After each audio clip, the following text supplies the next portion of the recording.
And మీరు ఈ business start చేసి ఎన్ని మంత్స్ అయింది ఇప్పటికి? ఇప్పుడు నేనైతే సెప్టెంబర్ సెకండ్ వీక్ స్టార్ట్ చేశాను. ఓకే. ఇప్పటికి ఒక 5 to 6 months. ఈ 5 to 6 monthsలో మీ టర్న్ ఓవర్ అమౌంట్ ఏంటి? టర్న్ ఓవర్ అంటే పర్వాలేదు 1 crore క్రాస్ అయింది. టర్న్ ఓవర్, ఓకే, ప్రాఫిట్ కాదు, ఫ్రెష్ లిమిట్ కాకుండా టర్న్ ఓవర్ క్రాస్ అయింది. ఓకే. నెక్స్ట్ అయితే నేను ఫ్రాంచైజెస్ కూడా స్టార్ట్ చేశాను. Okay, franchises. ఇప్పుడు మీది ఆఫ్లైన్ స్టోరా లేకపోతే ఆన్లైన్ స్టోరా? Online store present. నెక్స్ట్ ఏంటంటే మేము ఇంకా డైరెక్ట్ గా ఫ్రాంచైజెస్ ఇస్తున్నాము. Got it. ఆ ఫ్రాంచైజెస్ కూడా మీరు ఇద్దామని ఉద్దేశంతో ఉన్నారా లేకపోతే డిమాండ్ వల్ల మీరు ఫ్రాంచైజ్ ఇద్దామని అనుకున్నారా? మాకు అసలు ఫ్రాంచైజ్ ఐడియానే లేదండి. ఓకే. మాకు ఏంటంటే హైదరాబాద్ నుంచి చాలా మంది కస్టమర్స్ ఉంటారు.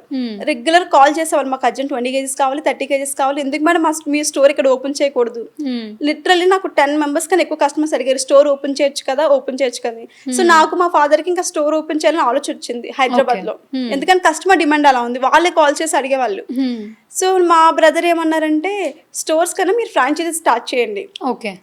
బట్ నాకు ఏంటంటే నమ్మకం లేదు, స్వీట్ కి ఫ్రాంచైజెస్ ఏంటి, ఎవరు యాక్సెప్ట్ చేస్తారు, అసలు ఎవరికి ఫస్ట్ స్వీట్ ఏంటో తెలియదు. ఇప్పుడు మనం ఏదో వీడియోస్ చేసిన వాళ్ళు ఎవరైతే వీడియోస్ చూస్తారో వాళ్ళకే తెలుస్తుంది మాడుగులలో, ఆ చుట్టుపక్కల డిస్ట్రిక్ట్ వాళ్ళకి తెలుస్తుంది, బయట వాళ్ళకి పెద్దగా ఐడియా లేదు. ఎవరు యాక్సెప్ట్ చేస్తారని అనుకున్నాను ఫస్ట్, నాకు కాన్ఫిడెన్స్ లేదు.